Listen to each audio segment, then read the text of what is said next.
nos estuvo predicando un sermón titulado Las inmutables promesas de Dios, ¿no? Decía que las promesas de Dios son inmutables. ¿Por qué? Porque ellas no cambian con el tiempo. Si Dios ha prometido algo, lo va a cumplir cuando Él quiera cumplirlo, pero nunca va a variar, no puede cambiar, no puede mutar. Y observamos que al final del capítulo 6, y en este sentido, hay al menos dos imposibilidades para Dios. Sí, hay cosas que Dios no puede hacer.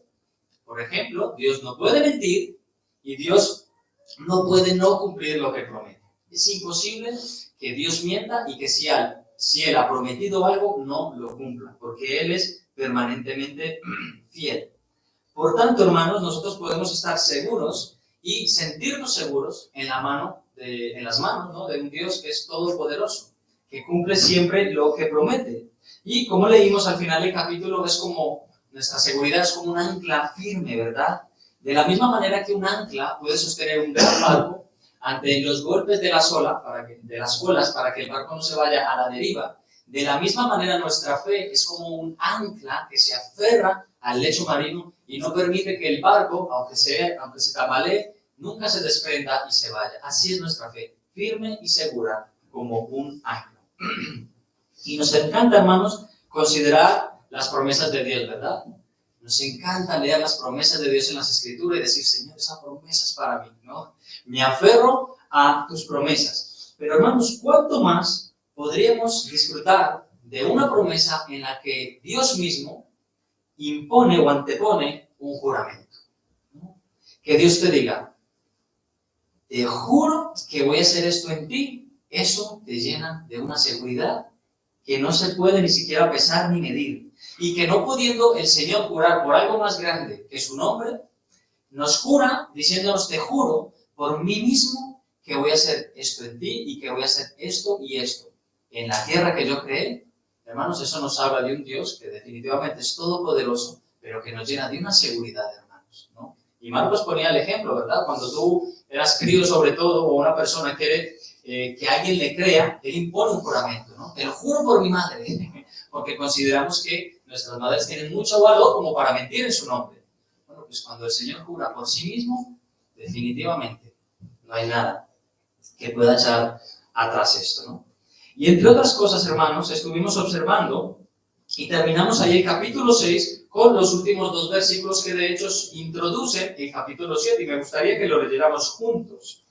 Los versículos 19 y 20, aunque los leímos la semana pasada, del capítulo 6 dice que esta esperanza, la cual tenemos como segura y firme ancla del alma, que penetra hasta dentro del velo, donde Jesús entró por nosotros como precursor, hecho sumo sacerdote para siempre, según el orden de Melquisedec. Ahí está. Según el orden de Melquisedec. Así, hermanos, que hoy, con la ayuda del Señor, estaremos considerando esta extraña comparativa que Dios hace aquí, ¿no? Una extraña comparativa en la que Jesús es comparado con un antiguo sacerdote, un sacerdote que ya existía en tiempos de Abraham, Melquisedec. Y yo he titulado este mensaje como Jesús, nuestro sumo sacerdote. Hoy, hermanos, vamos a leer todo el capítulo 7. La lectura va a ser un poco extensa, aunque no lo vamos a leer todo el tirón. Yo he fragmentado este sermón en 3 porciones y la lectura también la vamos a hacer en esos 3 bloques, ¿de acuerdo?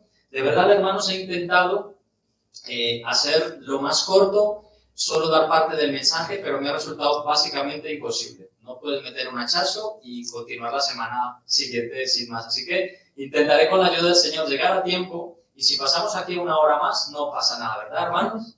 Todos dicen que sí, muy bien, hermanos. Bueno, antes de leer, hermanos, el texto, vamos a orar, por supuesto, vamos a pedir al Señor su ayuda, la necesitamos muchísimo. Cerrad, hermano, vuestros ojos, si os parece.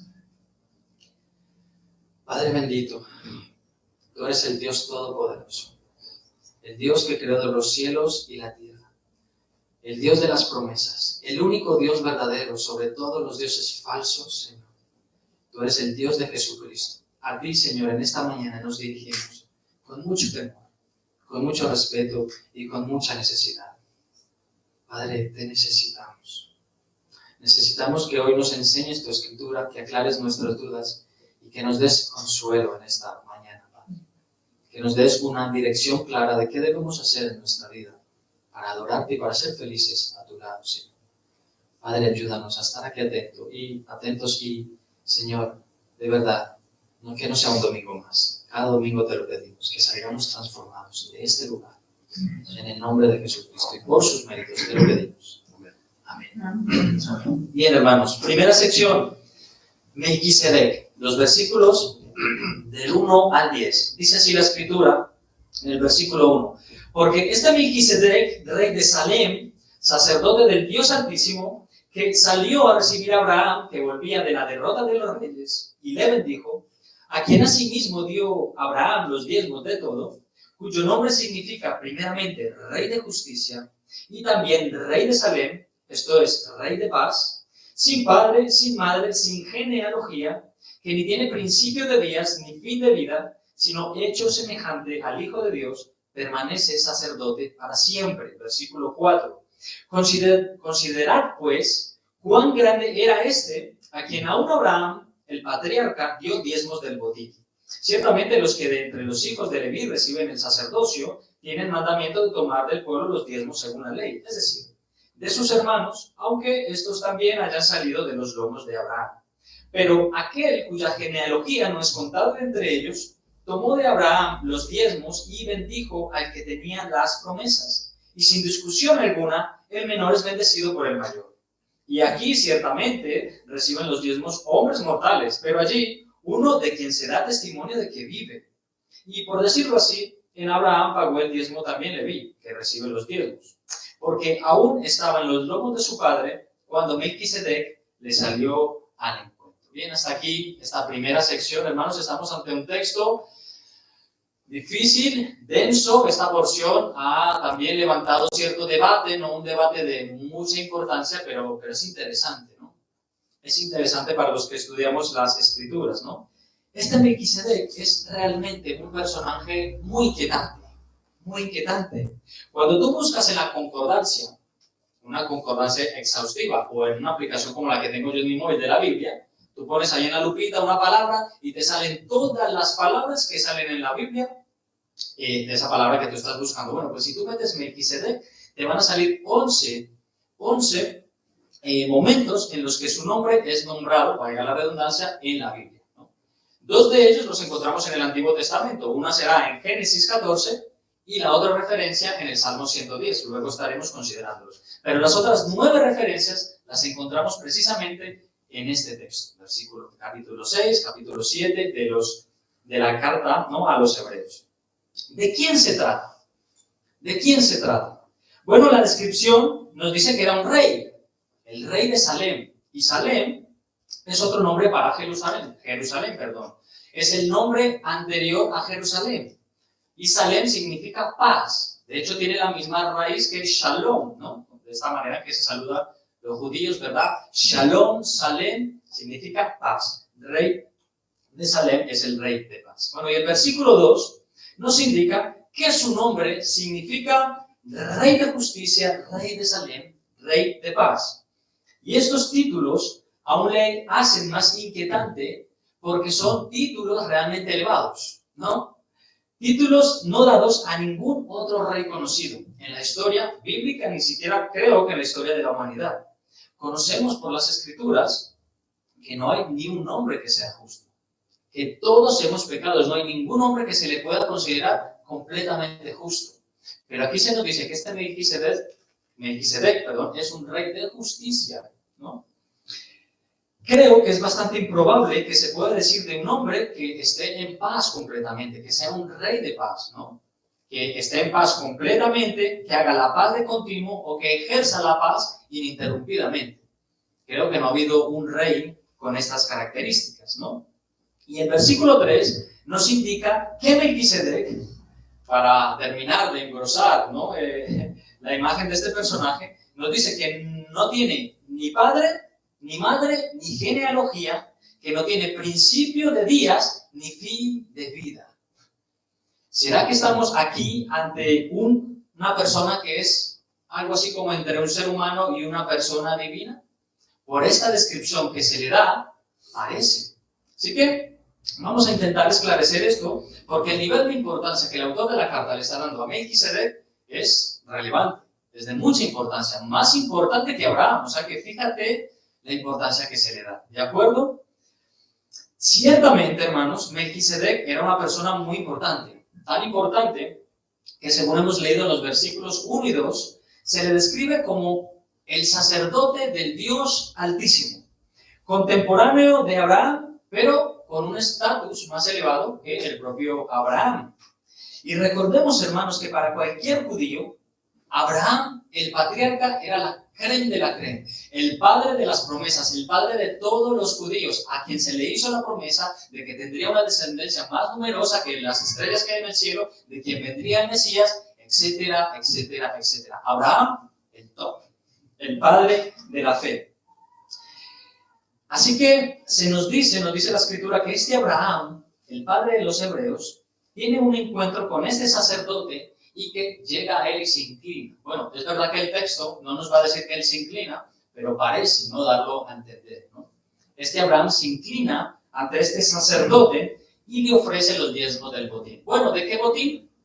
Para entenderlo mejor tenemos que viajar a la antigüedad, hermanos, al principio, así que os pido acompañarme ahí a Génesis capítulo 14. No vamos a leer todo el texto, solo vamos a leer algunos textos, pero sí voy a aclarar cierta parte del contexto. Génesis capítulo 14, vamos a leer los versículos del 17 al 20. Dice así la palabra. Capítulo 14 de Génesis, versículos del 17 al 20. Cuando volvía de la derrota de Kedorlaomer, ahí tenéis un nombre para los que estáis esperando bebés o queráis ponerle algún día. Cuando volvía de la derrota, no sé si voy a conseguir leerlo otra vez, de Kedorlaomer y de los reyes que con él estaban, salió el rey de Sodoma a recibirlo al valle de Sabe, que es el valle del rey. Entonces Melquisedec, rey de Salem y sacerdote del Dios Altísimo, sacó pan y vino, y le bendijo diciendo: bendito sea Abraham del Dios Altísimo, creador de los cielos y de la tierra. Y bendito sea el Dios Altísimo, que entregó tus enemigos en tu mano, y le dio a Abraham los diezmos de todo. Bien, solamente vamos a leer esta porción, hermanos, pero es importante aclarar que todo el contexto que rodea este momento es importante recordarlo, porque Abraham tenía un sobrino al que quería mucho y al que trataba como un hijo, su sobrino Lot. En un momento de su historia ellos tenían tal cantidad de posesiones animales que tuvieron que separarse, así que Lot decide ir hacia Sodoma y Gomorra, una tierra pues, que tenía cierta fertilidad y demás, en la que podían pastar sus ganados y demás, así que Lot decide irse hacia Sodoma, ¿verdad?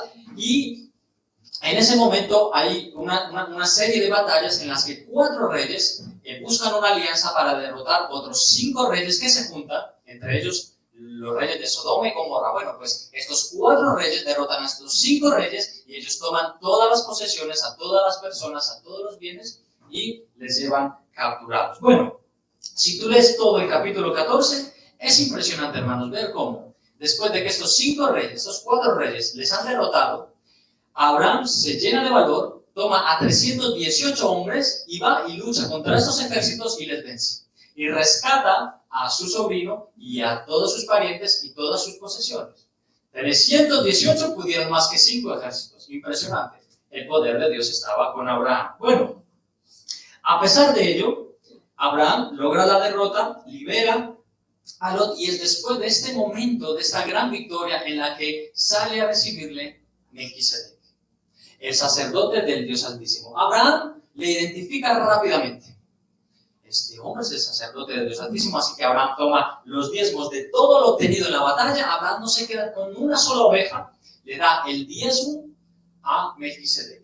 Y de hecho, él dice a los reyes para los que ha combatido, entre comillas, querían darle de parte de la victoria, pero Abraham dijo: no voy a recibirte nada, no voy a permitir que tú digas que me has enriquecido. Esta batalla me la ha dado Dios, así que toma lo que es tuyo, solamente voy a apartar el diezmo y se lo voy a dar al sacerdote del Dios Altísimo, Melquisedec.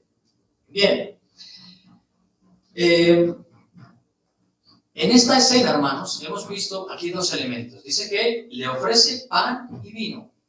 Le ofrece pan y vino. Y para los que estamos acostumbrados, estamos familiarizados con el Nuevo Testamento, entendemos que son elementos muy sacramentales, ¿no? El pan y el vino para nosotros representa algo importante. El cuerpo de nuestro Señor, la sangre de Cristo, que es el nuevo pacto, etc. Y entonces el patriarca dice que recibe una bendición de parte del sacerdote Melquisedec, ¿no? Así que todo esto es lo que mueve a Abraham a diezmar parte del botín. ¿De acuerdo? Bueno, pues ya hemos llegado al contexto y ya hemos explicado lo que ha ocurrido allí. Y hermanos, es importante que recordemos el acontecimiento histórico porque estamos hablando de un momento anterior a la ley mosaica. Es decir, estamos hablando de un momento anterior a Moisés, los 10 mandamientos, la ley, los sacerdotes, etcétera, etcétera. Bien, volvamos a Génesis, por favor. A Hebreos. Mirad, el versículo 4 nos dice, considerad pues cuán grande era este. Bien, pues es lo que vamos a hacer. Vamos a considerar su grandeza. Hermanos, de este Melquisedec se han formulado al menos un par de supuestos, un par de hipótesis que nos ayudan a entender quién es él o quién era él. Y hoy vengo aquí para exponerlos y para darles las posibilidades que existen y luego cada uno debe tomar sus decisiones. Cada uno debe decidir quién es Melquisedec. Hay un grupo de personas que piensan que Melquisedec era una aparición encarnada del Hijo de Dios. Es decir, antes de que Jesucristo viniera en la persona de Jesucristo, Melquisedec era una aparición encarnada de Jesucristo. Lo que se conoce en la teología como una teofanía o una cristofanía, una aparición física de Dios. Y esto ocurre muchas otras veces a lo largo del Antiguo Testamento y conocemos varios ejemplos. De hecho, más adelante en la vida de Abraham, va a presenciar una cristofanía, una teofanía. ¿Recordáis ese momento en el que definitivamente Dios decide arrasar a Sodoma y Gomorra? A Abraham se le presentan tres hombres que él considera personas celestiales. Él le recibe en casa y dos de ellos van a realizar la operación, a cumplir con la misión, destruir a Sodoma y Gomorra. Pero uno de ellos se queda conversando con Abraham.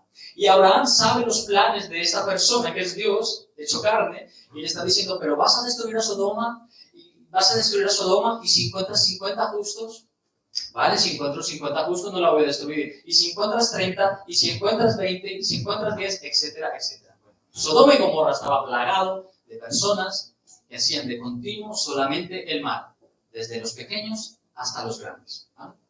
Y no quiero perderos con todas estas series de detalles, pero ahí vemos una teofanía.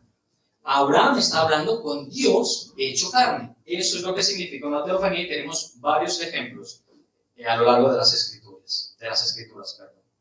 Bien, la razón por la que un buen número de cristianos piensa que Melquisedec es una teofanía es precisamente por la descripción que se está haciendo de él, ¿no?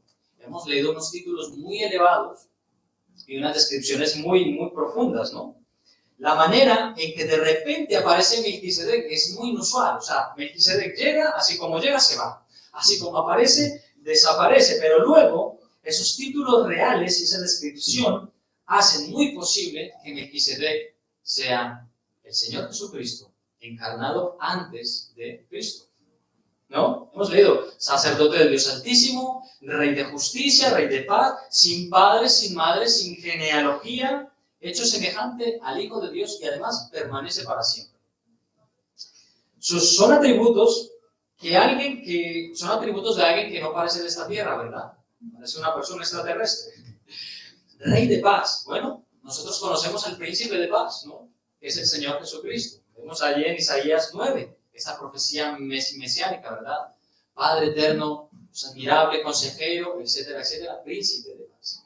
Así que bueno, es un buen argumento a favor de esta tesis. Luego también se nos despiertan otras preguntas, como por ejemplo, aquello de ser un sacerdote del Dios Altísimo, ¿no? Hasta este momento en la cronología bíblica, nosotros creemos que Abraham es el único creyente comprometido con el Señor, ¿no? Y de repente viene otra persona que se dice ya es un sacerdote.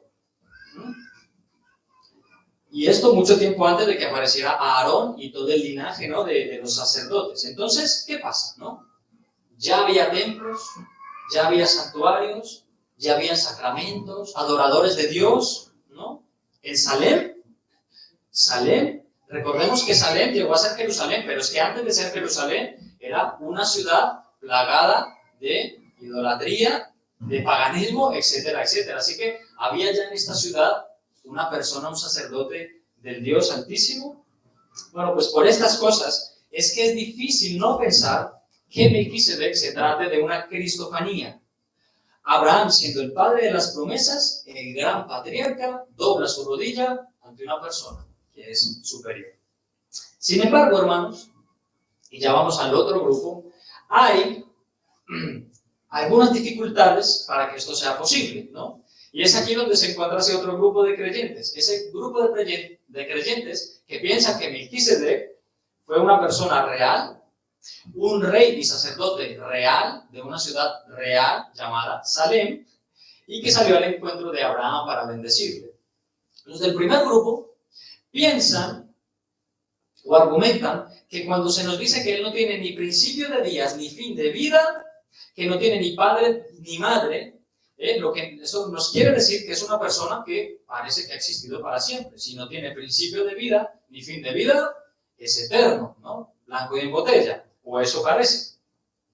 Tenemos claro que no existe ninguna criatura en el universo que se pueda decir de esta criatura y darle estos atributos, ¿no? Pero cuando analizamos un poco más a fondo lo que esto quiere decir, dice este segundo grupo, ¿no?, entiendes que lo que no se conoce de Melquisedec es ni cuándo nació, ni cuándo murió, y que no se conoce a nadie de su descendencia. De hecho, si tú lees este mismo texto en la versión más actual de la Reina Valera, que es la Biblia que tenemos la mayoría de personas aquí, en la versión del 2020, fíjate cómo lo traduce la Reina Valera. Dice de Melquisedec: aparece sin padre, sin madre, sin antepasados. No se conoce nada del comienzo ni del fin de su vida, y así, a semejanza del Hijo de Dios, permanece sacerdote para siempre. Bueno, es la versión más actual que tenemos de la Reina Valera. Nos dice, sin padre, sin madre, sin antepasados, no tiene genealogía. Y hermanos, es interesante, ¿no?, que un libro tan plagado, o tan lleno más bien, de genealogías como lo es Génesis, no relate la genealogía de alguien tan importante como es Melquisedec. Simplemente son curiosidades. Y hermanos, a día de hoy, Melquisedec sigue siendo un personaje misterioso. Puede ser que tú te inclines a pensar como el primer grupo o a pensar como el segundo grupo. Este personaje despierta mucha curiosidad y nos puede parecer muy interesante seguir estudiándole, profundizándolo y llegar a nuestras propias conclusiones. Pero lo importante, hermanos, en este asunto no es descubrir quién fue o quién es Melquisedec, sino a lo que apunta Melquisedec. Es algo que yo descubrí con más profundidad esta semana mientras estudiaba y repasaba el tema. Lo importante no es saber quién es Melquisedec, sino lo que nos enseña Melquisedec, a quién apunta Melquisedec. Descubrir esto, de verdad, me ha ayudado a ver al Señor mucho más precioso y a adorarle de una manera mejor, y intentaré con todas mis fuerzas transmitiros eso que yo he aprendido. Quiero decir, no importa mucho si piensas que es una teofanía, no vamos a discutir con eso, ¿vale? Y eso no es que yo no creo que haya sido Jesús, está bien, está bien. Yo sí creo que haya sido Jesús, vale, está bien, pero no vamos a discutir por eso, eso es secundario. Lo realmente importante es que Melquisedec es un tipo de Jesús, así como Jesús es un antitipo de Jesús. Y no nos vamos a perder en términos, pero reconocemos que los tipos siempre apuntan a alguien. Un tipo, por definición, es un símbolo o una representación de algo futuro que está por venir, ¿no? Melquisedec es un tipo de Jesucristo y el antitipo es el cumplimiento de ese tipo. ¿Estáis conmigo? Es que no los quiero perder, ¿de acuerdo? Entonces, resumiéndolo, Melquisedec es tipo de Jesucristo, Jesucristo es antitipo de Melquisedec. Lo que le importa al autor de la carta a los hebreos es que sus lectores entiendan que Jesús es supremamente más importante que cualquier sacerdote levítico y nos intenta convencer de la superioridad de Melquisedec sobre cualquier otro sacerdote. Ahora, si tú me preguntas a mí, yo qué pienso acerca de este personaje, ya para dejar un poco este tema y pasar a la siguiente sección, bueno, yo casi que me decanto más por pensar como el primer grupo, que se trata de una cristofanía. No sé si con el tiempo cambiaré de opinión, no lo sé, pero ahora mismo me decanto más por pensar que lo era, ¿de acuerdo? Ahí os he dado mi punto de vista, cada uno debe elegir el suyo. Pero veis, hermanos, cómo el autor va rompiendo los esquemas de superioridad de la mente hebrea según avanza la carta. Hemos visto en las predicaciones que Jesús es superior a los ángeles, Jesús es superior a Moisés, Jesús es superior a Abraham y Jesús es más importante que cualquier sumo sacerdote que haya existido. Y así llegamos a nuestra segunda sección. Yo la he titulado Un sacerdocio superior. Y vamos a leer los siguientes versículos, desde el 11 hasta el 19. Pero antes de leer esta otra sección, no podemos avanzar sin recordar que Melquisedec era superior a Abraham. Y por esa causa es que el rey de Salem bendice a Abraham, ¿no? Leímos ahí en uno de los versículos, sin discusión alguna, el mayor bendice al menor, o el menor es bendecido por el mayor. De hecho, hermanos, Abraham entrega los diezmos del botín de la batalla. Y como dice el versículo 9, por medio de esta acción que está haciendo Melquisedec, está reconociendo, Abraham, al entregarle los diezmos, está reconociendo la superioridad del sacerdocio. ¿Por qué? Porque se nos dice, mira, aquí estaba Abraham, Leví no había nacido y ningún sacerdote había nacido todavía, pero todos estos sacerdotes llevaron el diezmo en Abraham a Melquisedec. Es decir, todos los sacerdotes existentes ofrendaron de sus diezmos por medio de Abraham hacia Melquisedec. Melquisedec es superior. ¿De acuerdo? Hermanos, aquí podríamos hablar un poco del diezmo. No lo voy a hacer porque ya hemos hablado en otro momento de ellos, ¿no? Pero sí quiero recordar, que es un tema que sale, lo que nosotros pensamos, nuestra postura con respecto al diezmo. El diezmo no es una ordenanza, una obligación para la iglesia del Nuevo Testamento. Nosotros creemos que las ofrendas deben ser dadas conforme hayas prosperado, según lo que te hayas propuesto en tu corazón, no con tristeza ni por obligación, porque Dios ama al dador alegre. En momentos podrás ofrendar el 50% de lo que has ganado, en otros momentos podrás hacer el 10% y en otros momentos podrás no dar nada porque no tienes apenas para comer.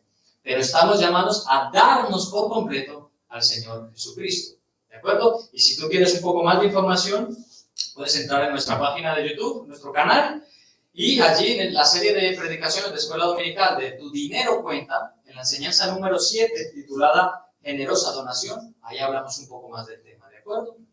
Ahora sí, vamos a leer la siguiente porción, versículos del 11 al 19. Si pues la perfección fuera por el sacerdocio levítico, porque bajo él recibió el pueblo la ley, ¿qué necesidad habría aún de que se levantase otro sacerdote, según el orden de Melquisedec, y que no fuese llamado según el orden de Aarón? Porque cambiado el sacerdocio, necesario es que haya también cambio de ley. Y aquel de quien se dice esto es de otra tribu, de la cual nadie sirvió al altar. Porque manifiesto es que nuestro Señor vino de la tribu de Judá, de la cual nada habló Moisés tocante al sacerdocio. Y si esto es aún más manifiesto, si a semejanza de Melquisedec se levanta un sacerdote distinto, no constituido conforme a la ley del mandamiento acerca de la descendencia, sino según el poder de una vida indestructible, pues se da testimonio de él. Tú eres sacerdote para siempre, según el orden de Melquisedec. Versículo 18.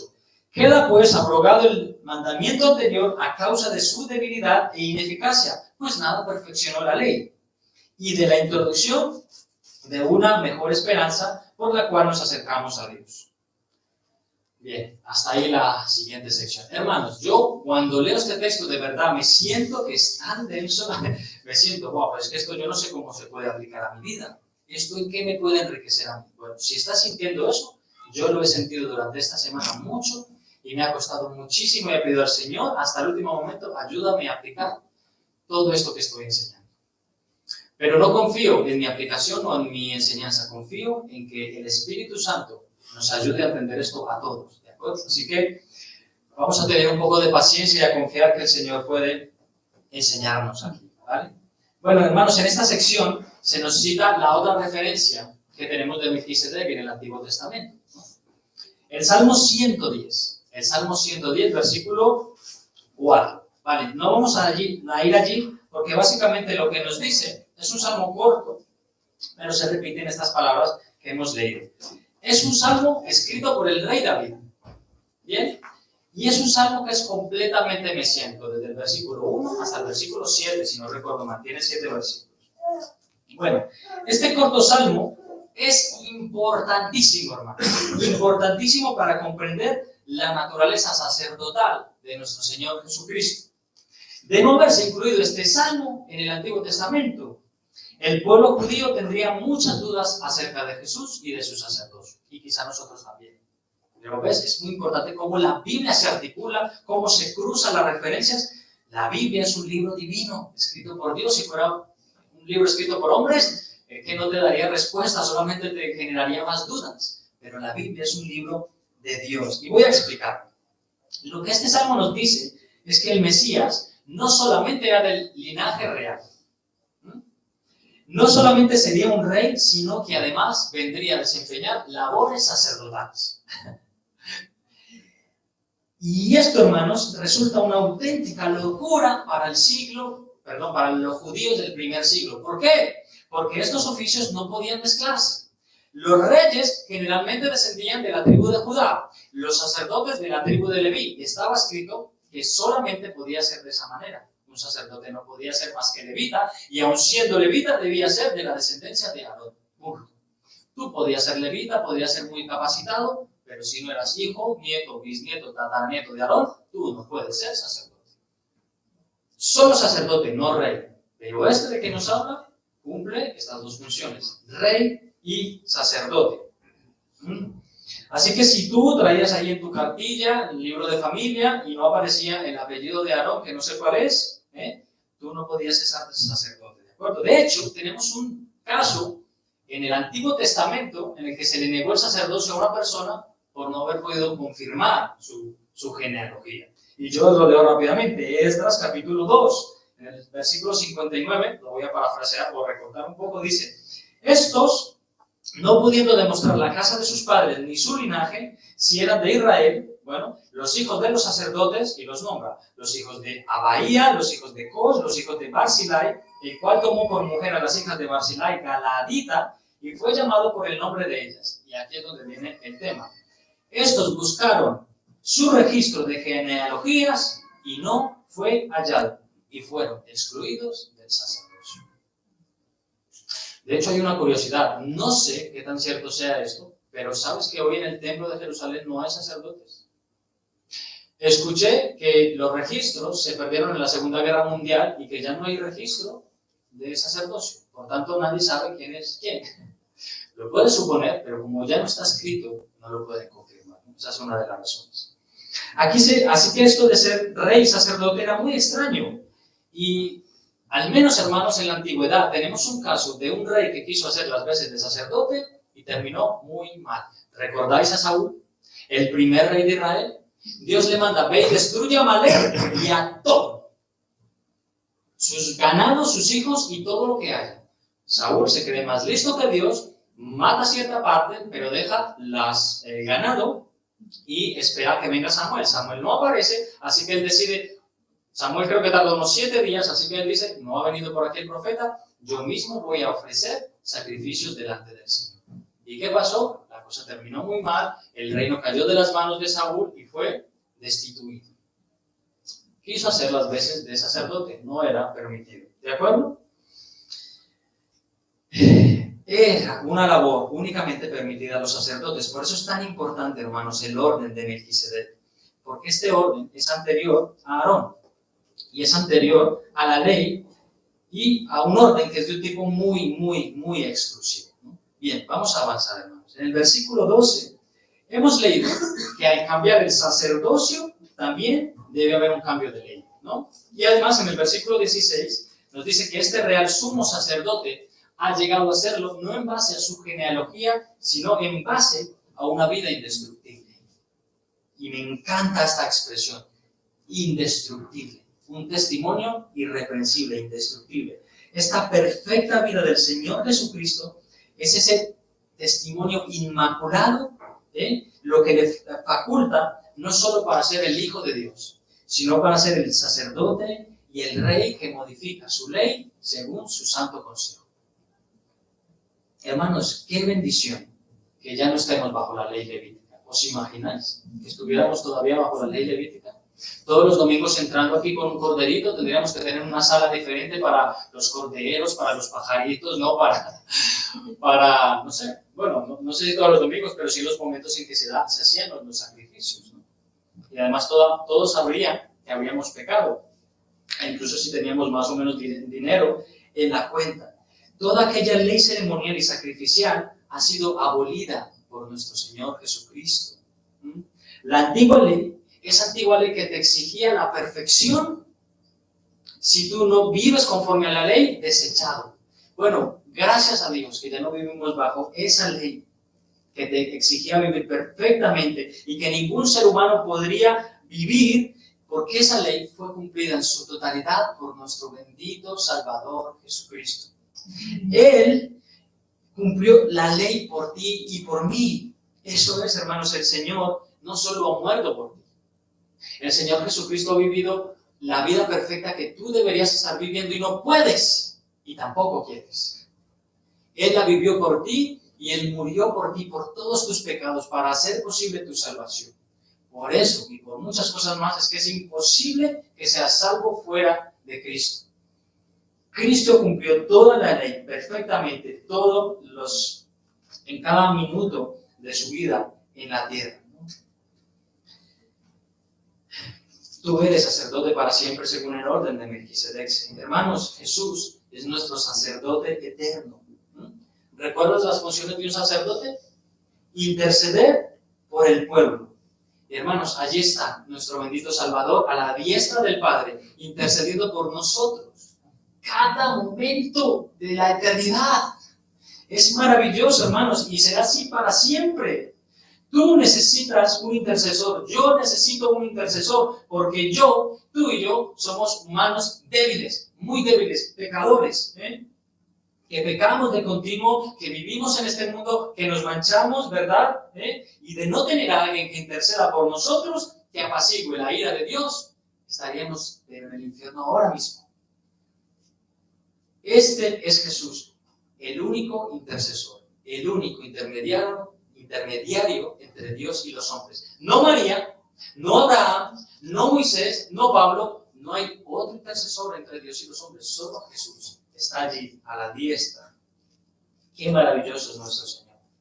Mira, Él no solo es nuestro sumo sacerdote, ¿sabes qué? Él también es la ofrenda que se presenta ante Dios para lavar nuestros pecados. Qué imagen, ¿no? Él es la ofrenda, Él es el sacerdote, Él es el Mesías, Él es todo. Jesucristo es todo. Él ha cumplido la ley perfectamente y es el único facultado para modificar la ley. Es lo que hemos leído en el versículo 18, que Él ha abrogado el mandamiento anterior a causa de su debilidad e ineficacia. Hermanos, la ley, la que leemos en el Levítico y en el Antiguo Testamento, ¿por qué razón decidió Dios cambiar las reglas del juego?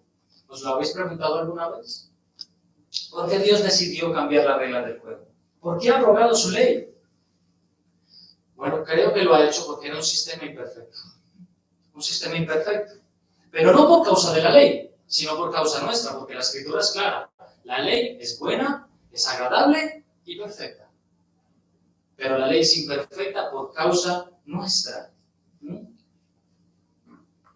Es obvio que no toda la ley de Dios ha sido abolida. Es decir, la ley moral de Dios permanece para siempre. No robarás, no matarás, no cometerás adulterio, no darás falso testimonio. Esa ley moral de Dios todavía está actuando. Lo que ha sido abolido es esa ley ceremonial, en la que tú tienes que presentar sacrificios y cumplir una serie de rituales, etcétera, etcétera. Gracias a Dios que ya no estamos bajo ese sistema. Las Escrituras nos dicen que la ley de Dios es buena, agradable y perfecta. Pero piensa en esto, ¿no? Una vez al año, tú ibas allí a presentar tu ofrenda para que tus pecados fueran limpios, ¿no? Y unos días antes de llegar a Jerusalén, después de haber caminado no sé cuántos kilómetros, tú esperabas encontrarte a ese señor tan majo que te atendió el año pasado, el sumo sacerdote, para presentar tu ofrenda. Tú llegas allí y no le ves y preguntas por él, dices, ¿dónde está el sumo sacerdote del año pasado? Y te dicen, bueno, ha caído gravemente enfermo y ha muerto. Así que ha venido otro nuevo sacerdote, otro sumo sacerdote, ¿no? Los sumos sacerdotes morían y tenían que ser reemplazados cada X tiempo. Pero no así con nuestro gran sumo sacerdote, que es el Señor Jesucristo. Él permanece para siempre, ¿no? Pero si aún fuera alguien un buen sumo sacerdote, bueno, al final de su vida, tarde o temprano, tenía que morir con la enfermedad o la vejez. Tú te preparabas para ir a la fiesta y ocurría esto. Pero bueno, hermanos, ahora, las ofrendas eran presentadas. El pueblo era limpiado del pecado, pero ¿qué pasaba cuando tus pecados eran limpiados? La siguiente hora, el siguiente día, la siguiente semana, volvías a mancharte. Volvías a caer en pecado y otra vez tenías que esperar otra vez para que tus pecados fueran limpios. Esto ha terminado en Cristo Jesús. ¿Ves ahora cómo todo va siendo perfeccionado? Cómo todas estas figuras, todos estos tipos, ceremonias y mandamientos se van cumpliendo perfectamente en Jesús. Por eso, hermanos, como os decía, no es tan importante lo que piensas acerca de Melquisedec, si es una cristofanía o no. Lo importante es que entendamos su función, aquello a lo que apunta. Y con esto, hermanos, ya llegamos a nuestra última sección. Bien, la he titulado como un juramento eterno. Y yo soy consciente, hermanos, de que esta predicación, esta enseñanza, es de un carácter teológico o académico, no sé cómo lo quiera llamar, un poco más exhaustivo que otras predicaciones, no sé. Que puede ser que nos hayamos despistado por momentos, nos hayamos perdido, yo lo sé. Es difícil mantener la atención ante tantos símbolos, ¿no? Pero bueno, continuemos, dejemos que el Señor haga su obra. Vamos a leer los versículos del 20 al 28 y vamos terminando. Dice el versículo 20, y esto no fue hecho sin juramento, porque los otros ciertamente sin juramento fueron hechos sacerdotes. Pero este con el juramento del que le dijo, juró el Señor y no se arrepentirá, tú eres sacerdote para siempre según el orden de Melquisedec. Por tanto, Jesús es hecho fiador de un mejor pacto. Y los otros sacerdotes llegaron a ser muchos debido a que por la muerte no podían continuar. Mas este, por cuanto permanece para siempre, tiene un sacerdocio inmutable, por lo cual puede también salvar perpetuamente a los que por él se acercan a Dios, viviendo siempre para interceder por ellos. Me encanta. Seguimos, 26. Porque tal sumo sacerdote nos convenía, santo, inocente, sin mancha, apartado de los pecadores y hecho más sublime que los cielos, que no tiene necesidad cada día, como aquellos sumos sacerdotes, de ofrecer primero sacrificios por sus propios pecados y luego por los pecados del pueblo. Porque eso lo hizo una vez para siempre, ofreciéndose a sí mismo. Porque la ley constituye sumos sacerdotes a débiles hombres, pero la palabra del juramento posterior a la ley, al Hijo, hecho perfecto para siempre. Es que cuesta hasta leer, ¿verdad? Hermanos, Dios estableció, como hemos dicho, todo un sistema ceremonial, proveyó sacerdotes, mandatos e incluso un lugar físico, objetos físicos diseñados por él mismo, ¿no? Toda la tienda, el tabernáculo, todo eso fue diseñado por Dios y lo proveyó Dios. Cuando entregó el sacerdocio a Aarón y a sus hijos, se les ordenó, se les impuso que lo llevaran a cabo, pero no se utilizó juramento. Se les dijo, tenéis que hacer esto, pero no impuso, no interpuso un juramento como queriendo decir que esto sería temporal. Pero eventualmente vendría alguien que podría llevar a cabo ese sacerdocio completa y perfectamente. Hermanos, con la llegada del Señor Jesús se cumple entonces lo prometido y ahora sí, jura el Señor, tú eres mi sacerdote para siempre. Ya no va a haber cambio de sacerdocio, tú, Jesús, serás sacerdote para siempre. Y hermanos, hasta ahora en la carta hemos visto que el Señor ha jurado varias veces, ¿verdad? Lo vimos en el capítulo 3. Juró en su ira que los incrédulos no entrarían en su reposo. y ese juramento permanece hasta ahora. Cualquier persona que no se arrepienta de sus pecados y viva una vida de espalda a Dios, jura el Señor que no entrará en su reposo. Sin Cristo no entrarás en su reposo. Pero ahora jura que Él es sacerdote para siempre, según el orden de Melquisedec. Y es este juramento que garantiza que todos aquellos que pongamos nuestra confianza en el Señor Jesús serán salvos. Él mismo lo ha jurado. Y una pregunta. ¿Ya has puesto tu confianza en el Señor Jesucristo? ¿Ya has nacido de nuevo? ¿Ya eres salvo? Si tú estás aquí y todavía no eres salvo, no te has asegurado de que eres salvo, por favor no te vayas de este lugar sin arrepentirte de tus pecados, sin pedir a Dios que te dé ojos para ver, oídos para oír. Arrepiéntete y cree en el Evangelio.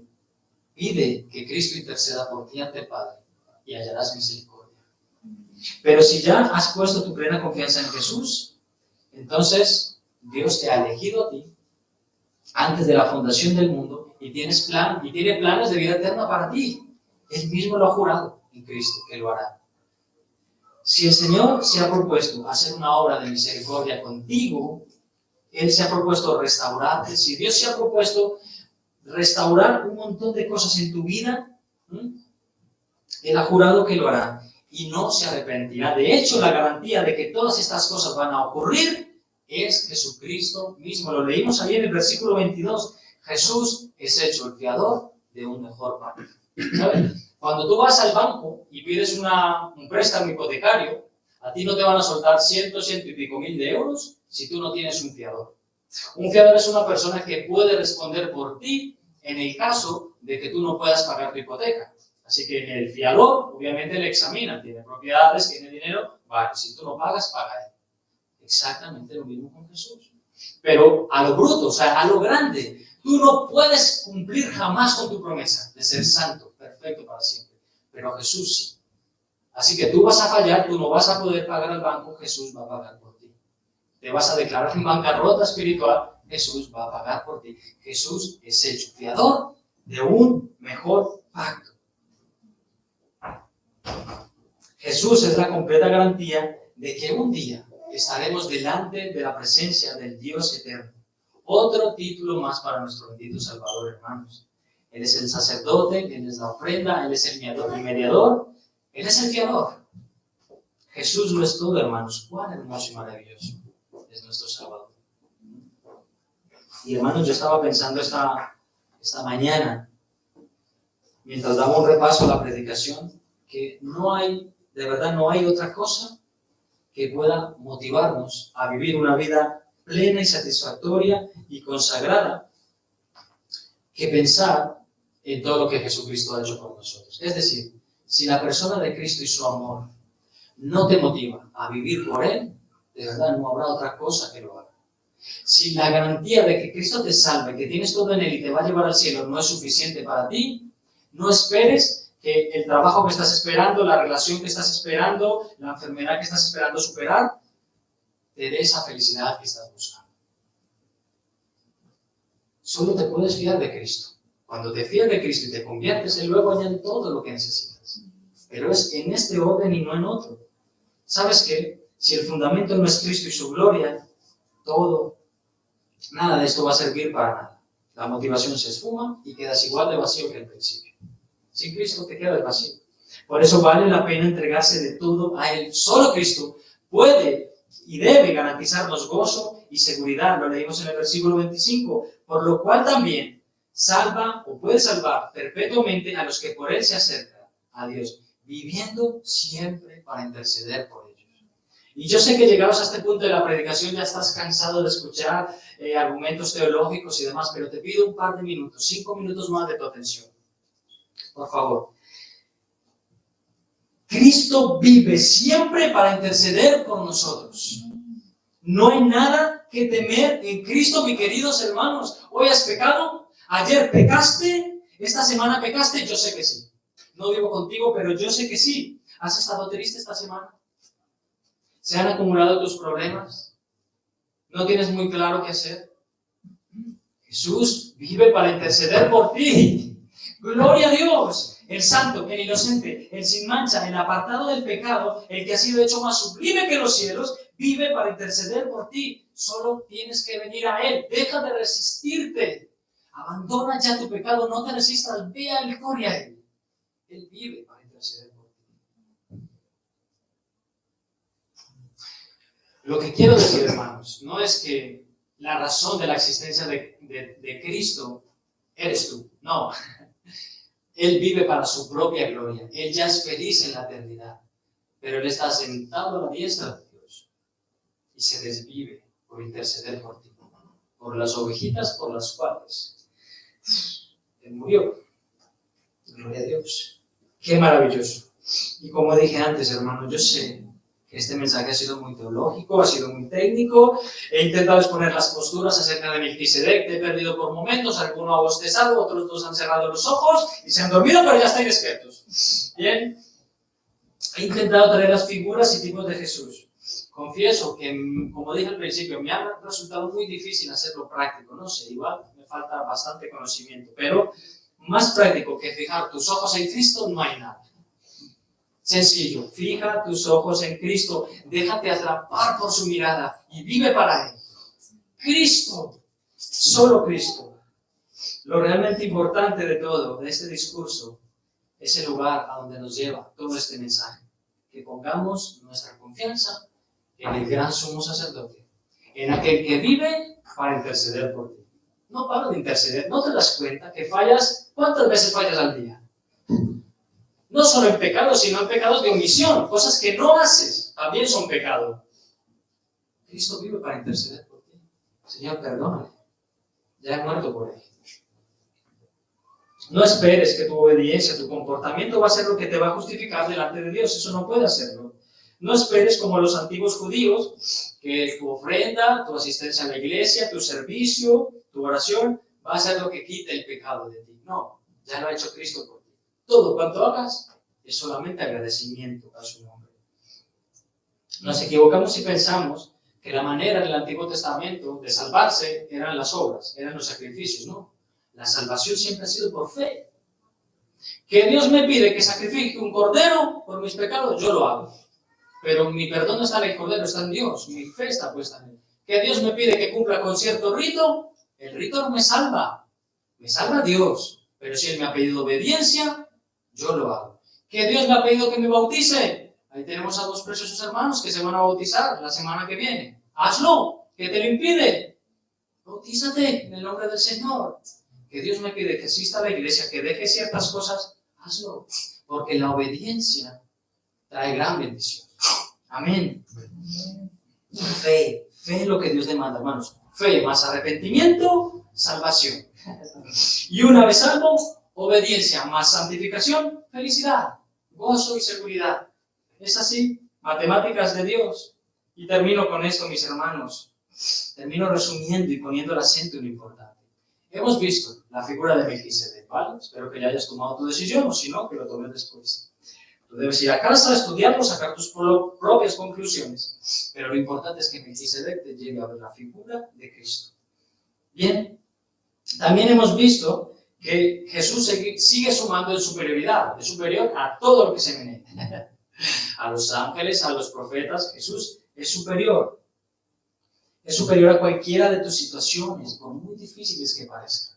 Jesús es superior a cualquier cosa que estés atravesando ahora mismo. Él vive para interceder por ti. Es superior a tu problema, solo espera en Él. ¿De acuerdo?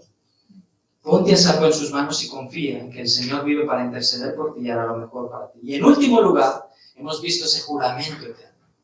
Lo que Dios dice se cumple. Y lo que Dios jura se recumple.